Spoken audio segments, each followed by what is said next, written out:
The Lord is good. Muli, binigyan po ako ng pagkakataon na makapagbahagi ulit sa ating lahat ng salita ng Panginoon. At naniniwala po ako na sa umagang ito, hallelujah, meron pong tayong matatanggap instructions from heaven. Amen.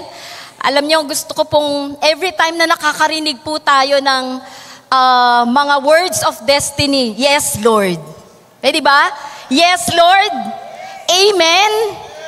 Kasi yun po yung impartation. I receive it, Lord. Akin to, Panginoon. Amen. Hallelujah.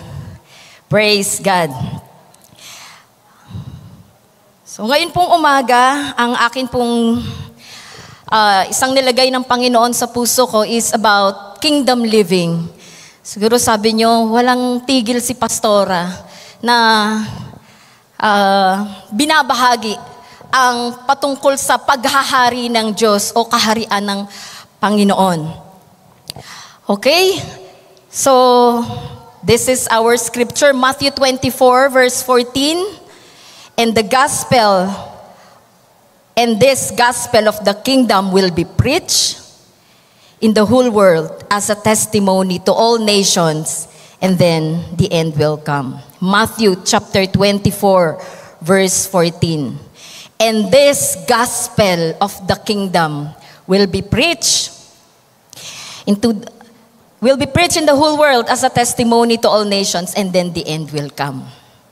It's the gospel of the kingdom. Nung nakaraan, sabi ko, dalawa, di ba, ang assignment natin, preach the gospel of the kingdom and Great Commission. And as I study, alam nyo, ang dami pong mga revelation si Lord, mga kapahayagan na lalo pong mag-i-impart po sa atin about kingdom, about sa paghahari, or the gospel of the kingdom. Ang definition po niyan, it is the good news. Ano yung gospel? It's the good news. Okay, mabuting balita. The good news, that man will not be lost forever.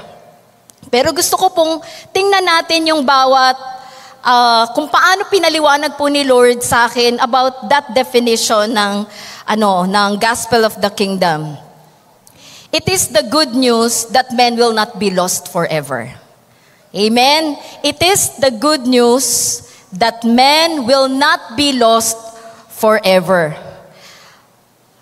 Napakagandang balita, isang magandang balita, 'di ba? Na tayo po ay hindi na mapapahamak as John 3:16. 'Di ba? John chapter 3 verse 16, sapagkat gayon na lamang ang pag-ibig ng Diyos. Pwede bang sabay-sabay po natin? Kabisado na natin 'to. Sapagkat gayon na lamang ang pag-ibig ng Diyos, saksang katauhan, kaya't ibinigay niya ang kanyang kaisa-isang anak upang ang sino mang sumampalataya sa Kanya ay hindi mapahamak, kundi magkaroon ng buhay na walang hanggan. Yan po yung matinding pag-ibig ni Lord sa atin. And the good news is, sabi niya, men will not be lost forever. Ibinigay niya ang Kanyang bugtong na anak upang ang sino man ay huwag mapahamak, kundi magkaroon ng buhay na walang hanggan. Amen? Eternal life. And the moment we receive Christ, sabi po ng John 1:12, subalit ang lahat ng tumanggap at nanalig sa Kanya, binigyan niya ng karapatang maging anak ng Diyos.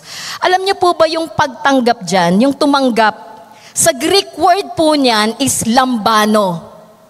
Lambano, ibig sabihin pagtanggap na may pag-angkin. Ganun po ba nung tinanggap natin si Lord o pinasunod ka lang? Dapat po, sabi rito, ito po yung meaning ng John 1:12. Ngunit ang lahat ng tumanggap at nanalig sa Kanya, tumanggap, the Greek is lambano, which is pagtanggap na may pag-angkin. Pag tinanggap natin si Lord, Lord, ayokong mawala ka. Tinanggap mo siya. Di ba pag mayroon po tayong may isang alahas, halimbawa, may nagbigay sa'yo, nung tinanggap mo yan, hindi mo yan ilalagay lang kahit saan, di ba?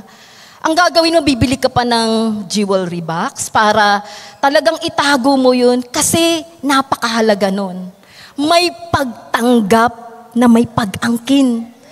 When we receive Christ, kasi yun po yung good news, and man will not be lost forever. At yung pagtanggap natin sa Panginoon, John 3:16, hindi tayo mapahamak kundi magkaroon ng buhay na walang hanggan. At yung pagtanggap natin sa Panginoon, may pag-angkin. Yun bang, Lord, tinatanggap kita at ayaw kitang mawala. Wala sa isip mo na mag-backslide. Wala sa isip mo na lumayo, na manlamig. Amen? Kasi ganun mo tinanggap si Lord. Hallelujah! Palakpakan natin ang Panginoon. Yun po yung ibig sabihin ng John 1:12. Ngunit ang lahat ng tumanggap at nanalig sa Kanya, binigyan niya ng karapatang maging anak ng Diyos. Ang question, paano po ba natin tinanggap si Lord? Pinasunod ka lang sa sinner's prayer? Dapat po ganun yung pagtanggap natin. Panginoon, wala po sa isip kong manlamig, wala sa isip kong mag-backslide, wala sa isip ko, wala sa bokabularyo ko na lumayo sa iyo kasi tinanggap kita at inangkin kita at hindi kita papakawalan. Hallelujah! Hallelujah! Palakpakan po natin si Lord. Okay. What is the gospel of the kingdom? Through the kingdom. Through the kingdom, he will be restored back in right relationship with Him, with God. Through the kingdom, he will restore back. The gospel of the kingdom, the good news, is He will restore back. Through the kingdom, He will restore back our relationship. Dati ho tayo po ay mga rebelde, tayo ay mga nagkasala. 'Di ba? Gumawa tayo ng kasalanan, nagrebelde tayo sa Panginoon, at sabi doon, through the kingdom, He will restore back our relationship with God. And that restoration meaning bring back to the original. Parang kakalimutan ni Lord, bring back to the original. We are created in the image and likeness of God. Amen. Kumbaga, burado kay Lord. Kumbaga hindi niya na, meron pong scripture sa Bible na your sins will not remember no more. When God forgive us, nung pinatawad po tayo ng Panginoon, sabi po dyan, hindi na niya, tayo pinatawad niya at kinalimutan na niya. Okay, it is in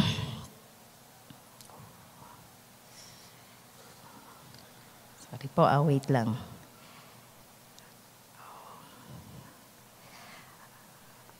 In Hebrews, sorry for hindi ko po but sabi doon, yung pinatawad po tayo ng Panginoon sa ating mga kasalanan at hindi na niya po ito aalalahanin. Okay, sabi po doon sa Ezekiel chapter 36 verse 26 to 27, bibigyan ko kayo ng bagong puso at bagong spirito. Ang masuwayin ninyong puso ay gagawin kong pusong masunurin. Amen?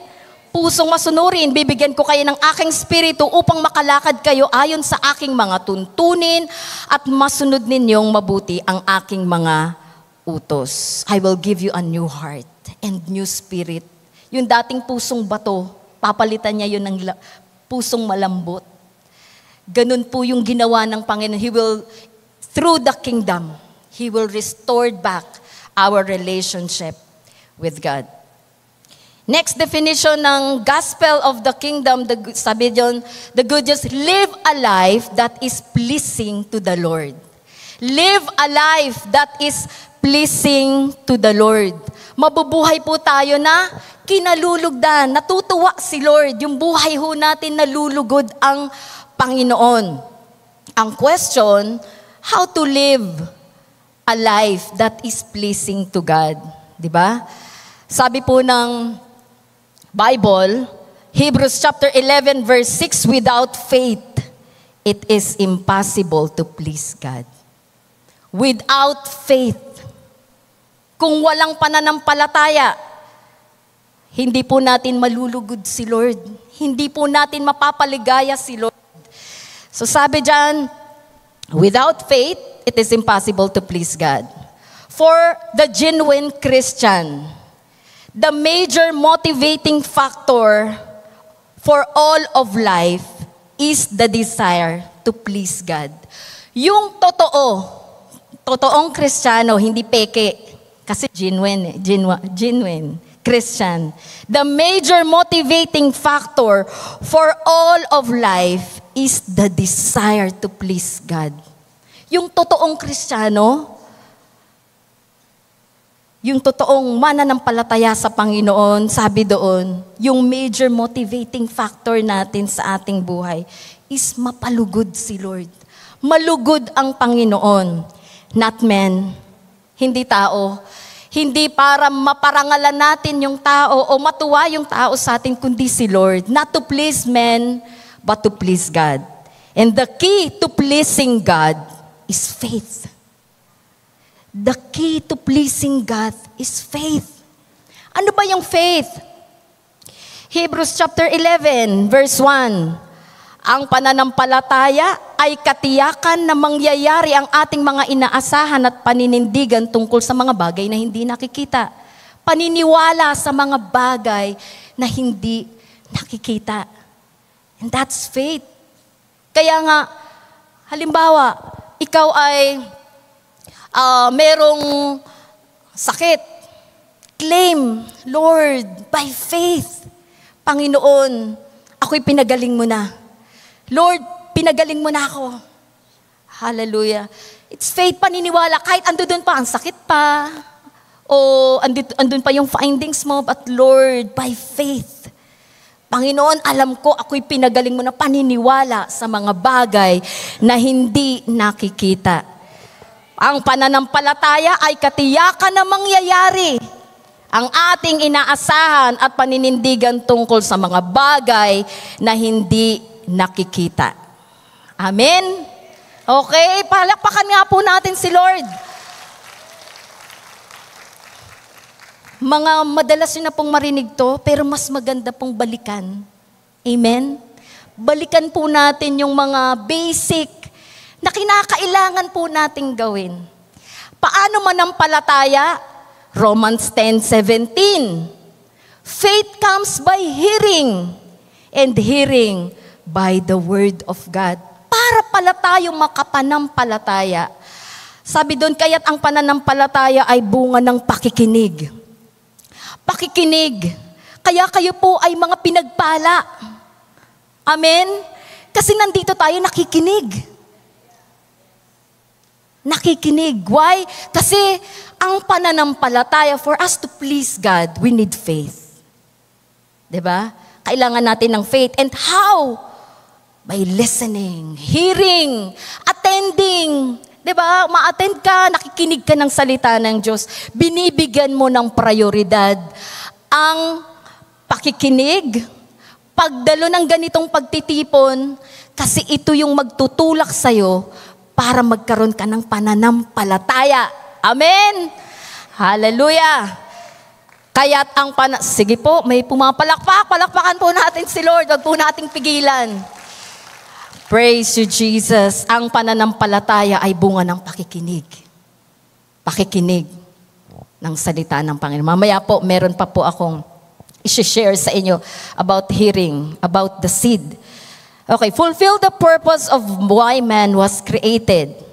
Hinihimay ko lang po yung the gospel of the kingdom. Ano ba yung gospel? It's the good news, di ba? That man will not be lost forever. Through the kingdom, diba? Ando doon yung we will restore back our relationship with God.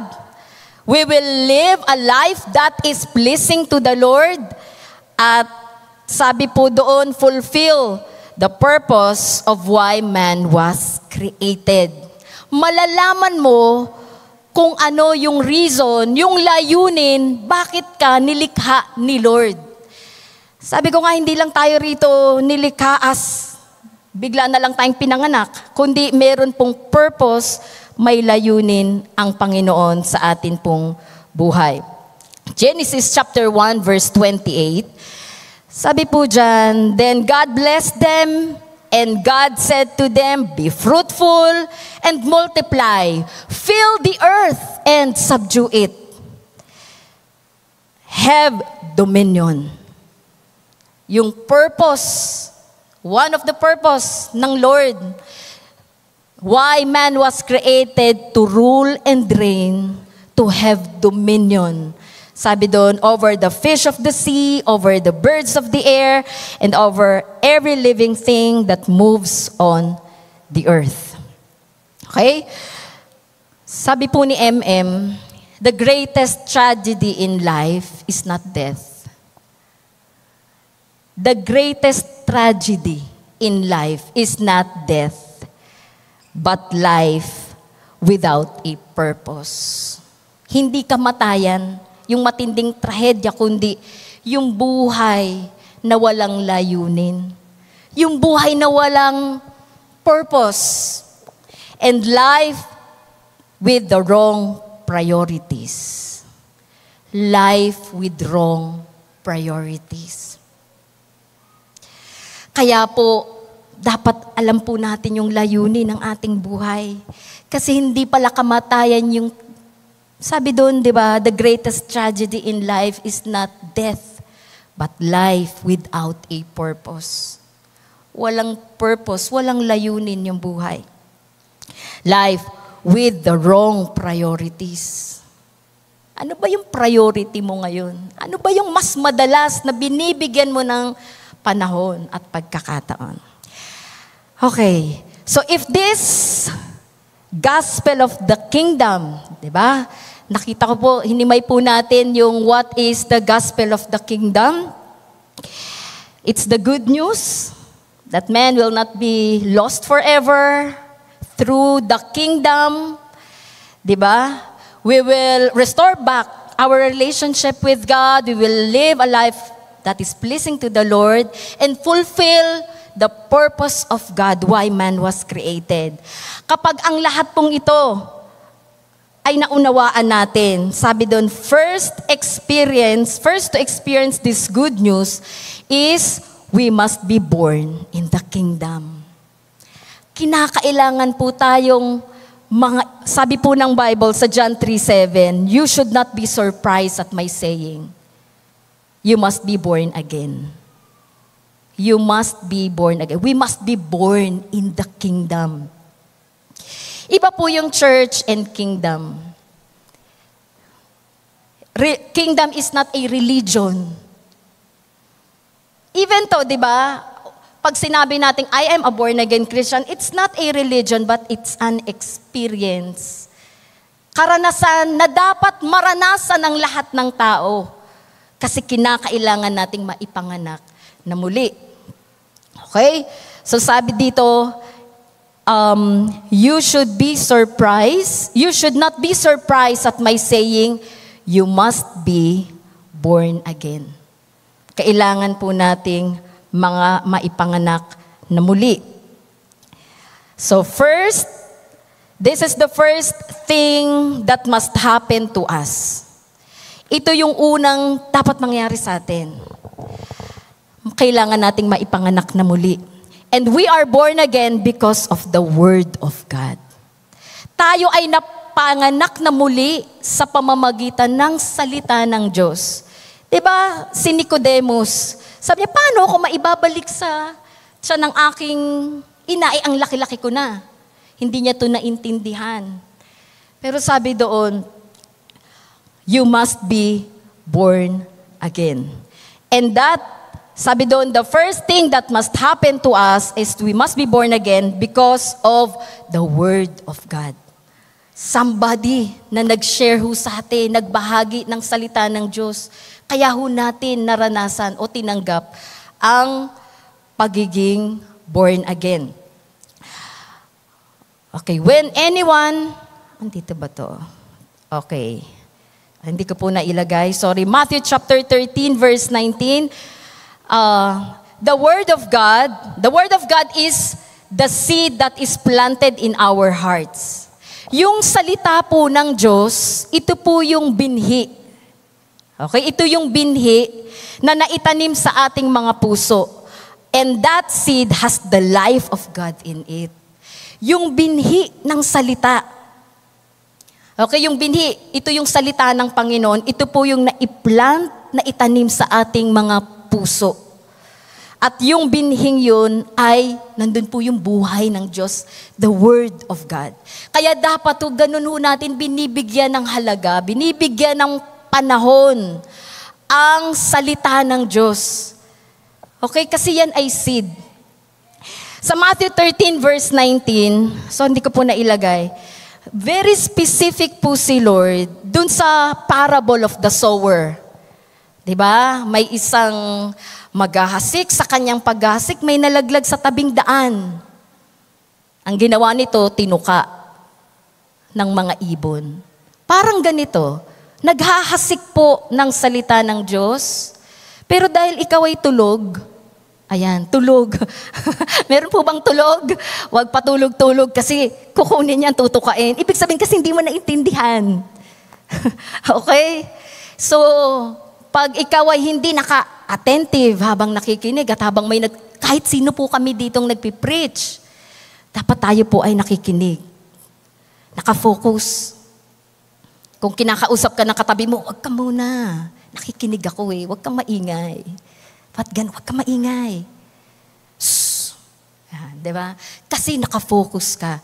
Alam niyo sa Matthew 13 verse 19, nakita ko po rito kasi when anyone hears the message about the kingdom and does not understand it, very specific po si Lord sa Matthew 13 about when anyone hears the message about the kingdom and does not understand, it's the message of the kingdom at hindi naintindihan. Ito raw yung mga nalaglag sa batuhan, nalaglag sa batuhan, nalaglag sa dawagan, at may nalaglag sa mabuting lupa.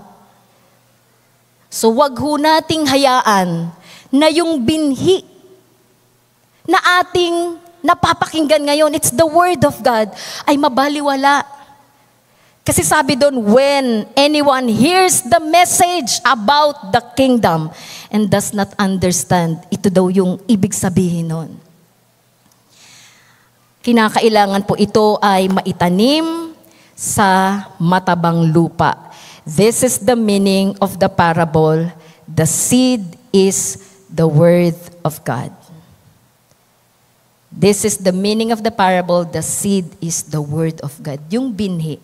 Alam niyo po yung husband ko, hindi lang siya mahilig magluto, mahilig po siyang magtanim. At bibili po yan ng mga binhi.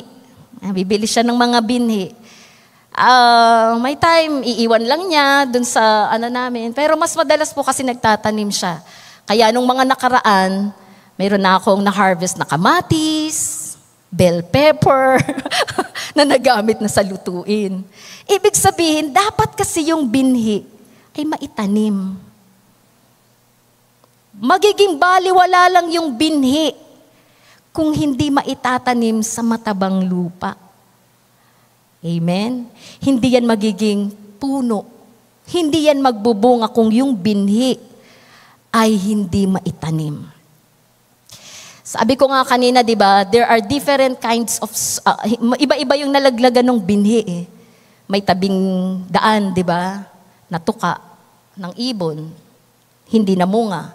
Batuhan, hindi kasi lumalim. Napakinggan lang, parang ganito, umattend sa church, napakinggan, pero pag uwi nakalimutan. Parang, ano ba yung mensahe ni pastor? Ano nga ba? So, hindi kasi naintindihan. May dawagan, but we pray that every time meron pong paghahasik ng salita ng Diyos, ito po'y matanim sa matabang lupa. Speaks of our heart. At ito'y namumunga 30, 60, and 100. Sabi ni J.D., Jonathan David, pinakadapat is 100. Parang pinakaganon. Ibig sabihin, ikaw ay nakinig at mabilis kang sumunod. Di ba? Apply agad. Nakapakinggan mo, dapat pala, apply agad, hindi ay na mo maprenoseso mo pa sa isip mo, parang dapat ko bang sundin o hindi? 100-fold. Okay, so ang binhi ay kailangang maibaon upang ito'y maging puno. Diba? Yung binhi, para ito ay maging mabunga. Unless na hindi ito maitanim, magiging walang, kumbaga hindi siya mamumunga o hindi siya tutubo.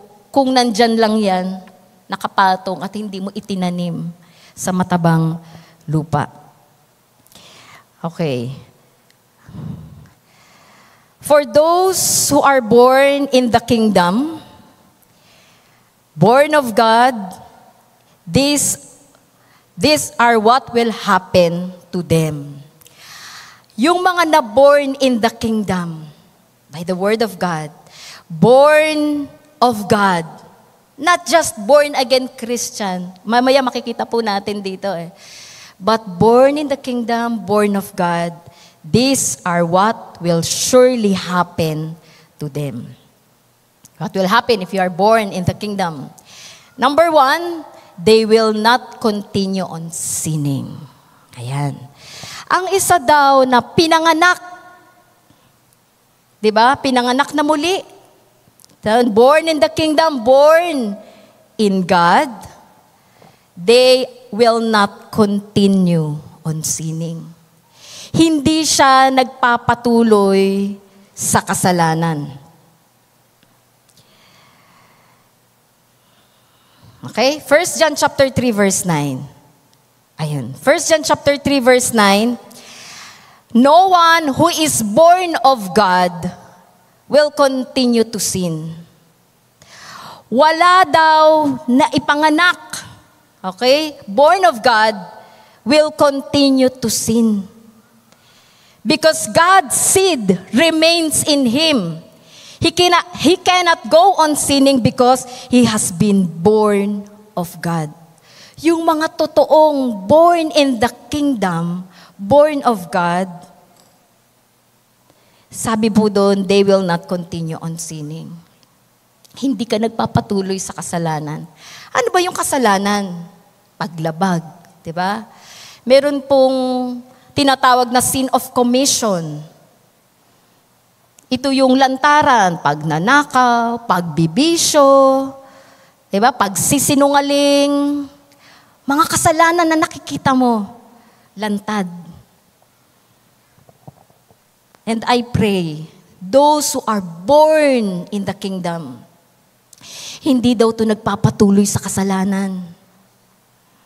Kung meron man po sa atin, na patuloy pa rin, na gumagawa ng pagkakasala, sabi po rito, those who are born in the kingdom, they will not continue on sinning.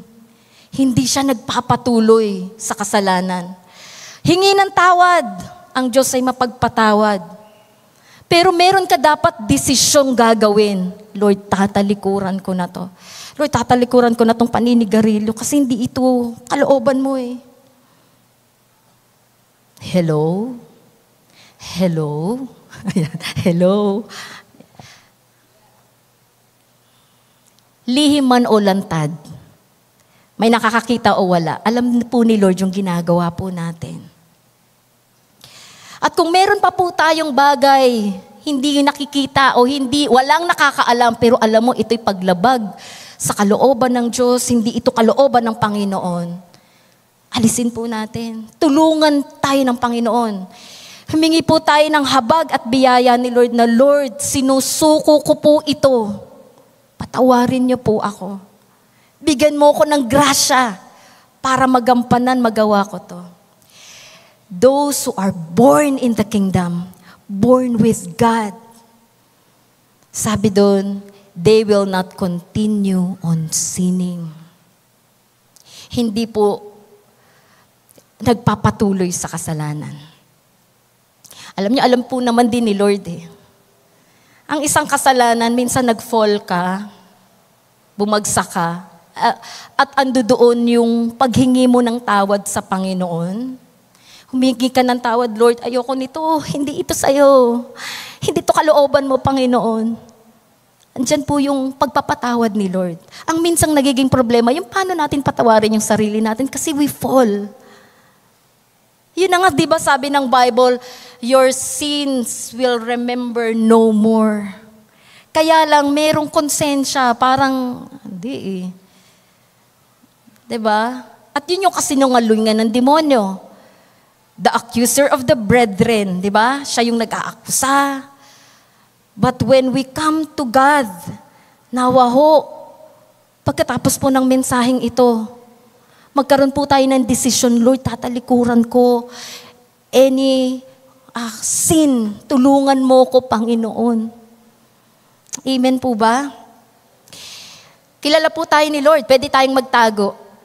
Pero kilala po tayo ng Panginoon, alam po niya lahat. Walang nalilihim. Sabi doon, di ba? Walang nalilihim na di nalalantad at walang natatago na di nabubunyag. Kaya kahit gaano mo pa yan tinatago, alam mo na kasalanan, huwag mo nang hayaang malantad pa. Kasi andun yung grace ni Lord. Andun po yung pagpapatawad ng Panginoon. Diba? Yun po yung good news of the kingdom eh. Just repent. Change the way you think. Repent. Humingi po tayo ng tawad sa Panginoon. Sin of commission. Alam niyo po, yun, lantad, di ba? Pero alam niyo po, meron ding tinatawag na sin of omission. Ito daw po yung, alam mong ang isang tao ay mabuti na dapat niyang gawin, pero hindi naman niya ginagawa. Nagkakasala din po yun. No? Kasi yung una, no, lantaran yun eh. This time naman, sin of omission, ito yung alam mo, kung alam ng isang, Santiago chapter 4 verse 17, kung alam ng isang tao ang mabuti na dapat niyang gawin, pero hindi naman niya ginagawa, nagkakasala siya. Medyo mas kasi alam mong dapat mong gawin, pero hindi mo ginagawa. Halimbawa, pagpapatawad. Alam mong dapat magpatawad po, di ba?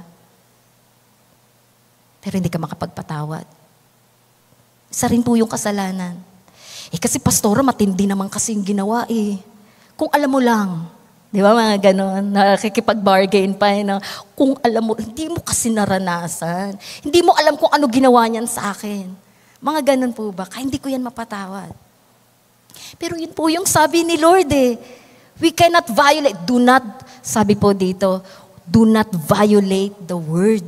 Wag po natin, pag sinabi ni Lord, gawin po natin. Kung alam ng isang tao ang mabuti na dapat niyang gawin, pero hindi naman niya ginagawa, nagkakasala siya. So ito pala, di ba? Those who are born in the kingdom, born in God, born again Christian, they will not, sinning. They will not continue on sinning. Hindi ho siya nagpapatuloy. Nagkakaroon agad siya ng desisyon, Panginoon, patawad po. Tulungan mo ko. Kasi sa totoo lang, hindi po natin kaya. Pero pag andyan po yung grace ni Lord, magagawa po natin na mapagtagumpayan lahat ng mga uri ng kasalanan. Sin of commission man yan o sin of omission. At pag meron pong pinagagawa si Lord, gawin po agad natin. May sinabi si Lord. Tulad ngayon, nagsasalita po, iba-iba po yung dealing. Diba? Iba-iba yung pangungusap ng Panginoon. Maaaring ngayon, meron kang parang naririnig na Lord. Isuko mo yan. Patawarin mo yan. Sumunod po tayo. Napakaganda pong Deuteronomy chapter 28. Tandaan nyo lang po to. Deuteronomy chapter 28, may pagpapala sa pagsunod. Diba? May blessing in obedience. May pagpapalo sa pagsuway. Para madali po nating maintindihan. May pagpapala sa pagsunod. In Deuteronomy chapter 28, blessings and curses kasi yun. May pagpapalo sa pagsuway. Ibig sabihin, here, ang mga mensahe, at meron pong pinagagawa si Lord sa'yo. Gusto mo ng pagpapala, sumunod ka. Gusto mo ng pagpapalo, palo no? Ayoko nun. Palo, huwag kang sumunod. Curse. May blessing in obedience and curse for disobedience. Okay? So, those who are born in the kingdom, born of God, they will not continue on sinning. Hindi siya nagpapatuloy sa kasalanan. Pangalawa, they will start loving God, loving His Word, and the brethren. Yung mga tao na pinaghaharian ng Diyos, ito po'y nagmamahal sa Diyos. They start loving God, loving His Word, and the brethren. Sabi po ng 1 John chapter 4, verse 7, Dear friends, let us love one another, for love comes from God. Everyone who loves has been born of God and knows God. They start loving God. They start loving His Word and loving the brethren. Sabi po ng Matthew chapter 22, verse 37, sumagot si Jesus, ibigin mo ang Panginoon mong Diyos ng buong puso, buong kaluluwa, at buong pag-iisip. Pag minahal po natin si Lord buong puso, hindi lang salita. Ang dami ho nating kanta I love you Lord, di ba? Pwede mong sabihin, sumigaw ka, I love you Lord. Salita. Pero sabi doon, dapat buong puso, buong kaluluwa, buong pag-iisip. Pinaliwanag po ni Pastor, di ba, about the soul, the mind, will, emotion. Yung pagmamahal daw natin sa Panginoon. Kaya nga isa pong nagiging passion ko rin is how we worship God. Kung mahal mo si Lord, yung klase rin ng emosyon at paraan ng pagsamba natin sa Panginoon. Amen? Ako po'y lumilingon Habang sumasamba po tayo, yung iba lang, di ba? Si worship leader, ako po'y matagal na nag-worship leader, talagang parang labas na yung mga litid mo, pero yung iba ayaw pa rin gumalaw. I will not be moved. Ibig sabihin lang po is, sa paraan ng ating pagsamba. Sabi doon, love the Lord your God with all your heart, with all your soul, with all your mind. Ano yung mind? Will, di ba? Soul, mind, will, emotion. Sa emosyon. Sa ating kalooban. Okay, love the Lord your God with all your heart, soul, and mind. They start loving God, loving His Word. Ako po'y muli, hindi po nawawala sa akin ang patuloy na i-appreciate ang mga nandun po sa aming GC na nagba-Bible reading. Kasi they really love the Word. Nung start ay obligasyon, parang sapilitan. Si Pastora nandyan na naman, nag-check para kung nagba-Bible reading. But ngayon may with. Parang expository na Natutuwa po ako, parang na-in-expound na nila yung mga verse. At napakaganda po na ganun yung atin pong pagmamahal sa salita ng Panginoon. Bible read, nagbabasa po tayo. Kasi ang nagmamahal sa Diyos, nagmamahal din sa salita ng Diyos. Amen? Hindi mo pwedeng sabihin na mahal ko si Lord, pero yung Bible mo, ang kapal na ng alikabok. Hindi mo kasi binubuksan. Nandun lang sa tukador. Meron, alam nyo ngayon, very high-tech na, nandun na Sa mga cellphone mo, bubuksan mo na lang. Love the word, God, love His Word, love the brethren. Ito pa po pala. Meron lang po akong sa inyo. Even the senior citizen, yung small group ni Mother, ginawa na naman, gawa kami ng GC, nag-i-start na rin po ang senior citizen. Alam nyo, senior citizen, nagbabasa daily Bible reading. Lalo na po tayo, di ba? Ang lalakas natin, senior citizen po yun. Makikita ko si Nanay Kunching, Matthew chapter 1, 2, 3, si Nanay Nelia, mga senior po. Hello! So love the Word of God. Let's start Bible reading. Target natin for the whole year. Mabasa natin yung Bible. Amen ba? Actually, binigay po itong mandate sa amin last na nag-meeting kami ni Pastor Wilbert. Family altar and Bible reading. At maganda po na nagsisimula na po tayo. At masabi natin, I read my Bible. Nabasa ko yung Bible. Kasi dumarating din yung time na hindi ka lang kontento na basahin, kundi makikita mo kung paano mo mahimay. Meditating. Sa start Bible reading. Alam niyo po, sa kingdom, sa church, iba po kasi yung church, yung kingdom, hindi, it's not a religion. Sa church, di ba, parang we are imposing, gawin nyo to. Sabi ng pastor nyo, di ba, area pastor, ito gawin natin, family altar. But in the kingdom, it's culture. Amen, kultura. At pag dumating na po tayo na kultura, bahagi na to ng ating sistema. Diba, pag culture, kahit wala nang nagmo-monitor sa'yo, wala nang nagpapaalala sa'yo, kasi kultura na. Bahagi na ng sistema mo. Sistema ng buhay mo, bahagi na ng buhay mo. Kaya nagiging kultura. Kaya nga, when we talagang na-immerse po tayo about kingdom messages, patuloy tayong pinaghaharian ng Panginoon, nagiging kultura. Kaya ang pagpapatawad, hindi na dahil inutusan ka magpatawad.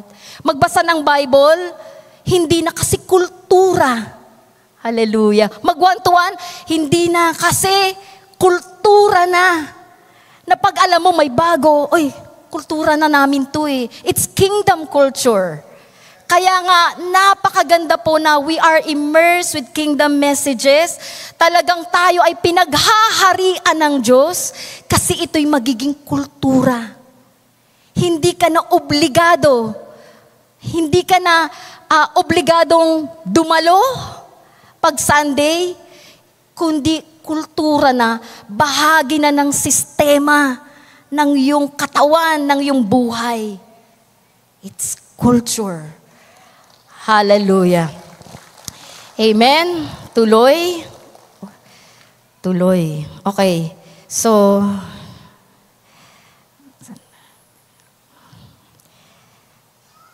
ibigin mo ang Panginoon mong Diyos ng buong puso, buong kaluluwa at They start loving God. Number 2, they start loving God, loving His Word, and loving the brethren. Mahal mo yung kapatid mo. Sabi po ng Matthew chapter 5 verse 23 to 24, kaya't kung mag-aalay ka ng handog sa dambana para sa Diyos, at naalala mong may sama ng loob sa iyo ang iyong kapatid, iwan mo muna ang iyong handog sa harap ng dambana at makipagkasundo ka sa kanya. Pagkatapos, magbalik ka at maghandog sa Diyos. Those who are born in the kingdom, born of God, they will start loving God. Mahal nila si Lord, mahal nila ang salita ng Diyos, at mahal nila yung kapatiran. Amen? Hindi sila nagkakagatan. Hindi sila nag-aaway. Kundi nagmamahalan. Amen. Hallelujah. So, mga kapatid, if we are born of God, ano man yung kahinaan ng iyong kapatid, andun, kasi sabi ni Lord love the brethren. Mahalin mo yung kapatid mo. Sino man yan, ano man yan. Kung ang minamahal lang daw natin yung kaibig-ibig, anong pinagkaiba natin sa unbeliever? Kapwa. Mahalin natin ang ating mga kapatid. Okay? Kapatid. in the natural, kapatid natin, at kapatiran. Mga kapatid ng kapatiran natin. Dito, di ba? We are brothers and sisters. Let's love one another. Sabi doon, dear friends, let us love one another, for love comes from God. For everyone who loves has been born of God and knows God. 1 John 4:7. Okay, number 3.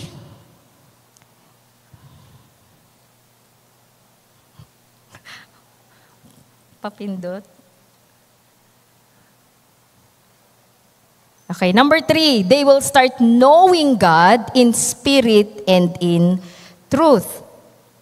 Ayan, they will start knowing God in spirit and in truth. Those who are born in the kingdom. Ang mga taong pinaghaharian ng Diyos, they start knowing God. Gumagawa siya ng mga paraan, di ba? Para makilala niya ang Diyos. Dear friends, 1 John chapter 4, verse 7, dear friends, let us love one another, and for love comes from God. Everyone who loves has been born of God and knows God. Nagsisimula na daw po itong know. Sabi dito, start knowing God. Hindi ka lang kontento na Sunday service, but nagkakaroon ka ng desire, pagnanasa na makilala talaga ang Panginoon. Sabi ng awit, Lord, I want to know you more. Deep within my soul, I want to know you. Lord, I want to know you. Alam nyo, yung desire mo na makilala talaga ang Panginoon, malaman ang mga prinsipyo at batas na kailangan nating panghawakan upang makalakad tayo ayon sa kanyang kalooban. Kaya ang mga ginagawa po ng mga pinaghaharian ng Diyos, they start upgrading. Meron po tayong mga upgrading. Hallelujah. Kasi sabi doon, they want to know God. May Sunday service, pero dahil mas gusto mo pang malaman, makilala si Lord, dadalo ka. Hindi lang free, kundi this time, merong payment. Medyo lumalalim na eh. Kaya pagdalo mo, hindi ka, a-attend ako kung libre. Hindi ganun. Kundi, pay the price. Talagang actual. You must pay the price. Naalala niyo po yung karunungan, gaano man to kamahal. Diba? Dun sa Proverbs, kahit gaano to kamahal, bilhin mo yung karunungan. Wisdom. Okay? They will start knowing God in spirit and in truth. So, may mga upgrading. Wow, meron po tayong pagkakataon. January. Diba? Annual intake. Pagkakataon na mas malalim na makilala mo si Lord. Hindi ka magpapalampas nito. Amen? Mamaya may making disciples. Nag-a-announce na ako. May making disciples. Kasi gusto mo talagang maging, dahil gusto mong makilala si Lord at maging kagamit-gamit ka sa pagdidisipulo, you will start attending. Hindi ka na kontento na Sunday lang. Ito, Sunday service, once a week. Diba? But gumagawa ka na ng paraan. Knowing God. One-to-one and small group. Hindi ka na kontento na Sunday service lang, ay after service. O kaya, this week, hindi pwedeng kasi meron those who are born in the kingdom. Yung mga taong pinaghaharian ng Diyos, gusto po nitong matuto at makilala pa ang Panginoon. They start knowing God in spirit and in truth. And number 4,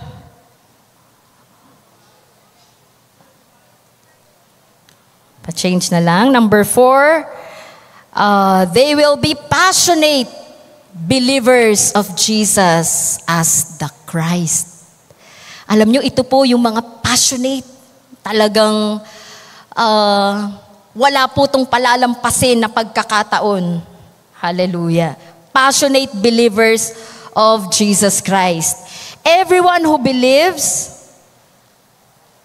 Everyone who believes that Jesus is the Christ is born of God. And everyone who loves the Father loves his child as well. Okay, sabi dyan, no? Everyone who believes that Jesus is Christ is born of God. And everyone who loves the Father loves his child as well. Kaya nga, they will be passionate believers of Jesus as the Christ. Wala po itong pinapalampas, di pwedeng wala siyang ginagawa para umabot at ipahayag, ipakilala si Kristo. Amen? Amen? Tahimik na po kayo. Di pwedeng walang kang ginagawa. Those are passionate believers of Jesus as the Christ. Ito po yung mga taong pinaghaharian ng Diyos.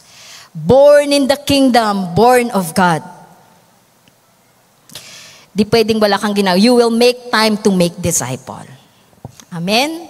You will make time. Kasi, pag hinanap mo po yung time, laging walang time. Busy. Busy. Hindi po talaga natin makahanap yung time. Kasi lagi tayong busy. Kaya you will make time.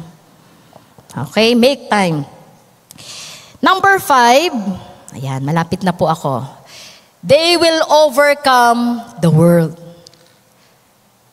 These are the overcomers. Hallelujah. For everyone, 1 John chapter 5 verse 4, for everyone born of God overcomes the world. This is the victory that has overcome the world, even our faith. They will overcome the world. These are the overcomers. Mga mananagumpay.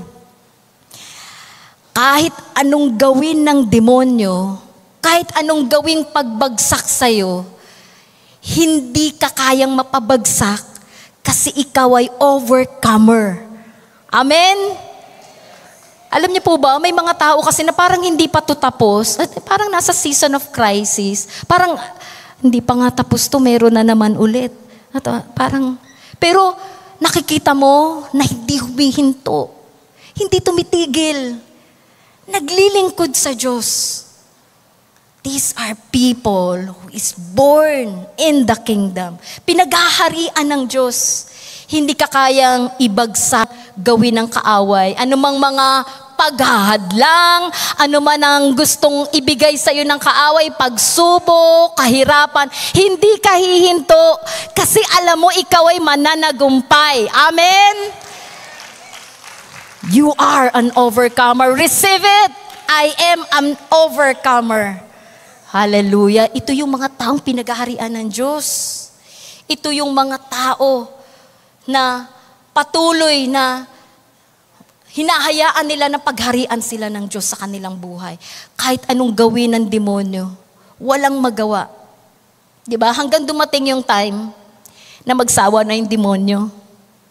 And the devil left him. Parang si Jesus, diba?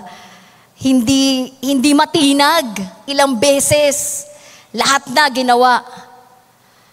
Pero nagsawa yung demonyo. Ang demonyo po yung magsasawa. Amen? They will overcome the world. And lastly, they will be protected from the evil one. Wow. They will be protected from the evil one. You are protected. We know that anyone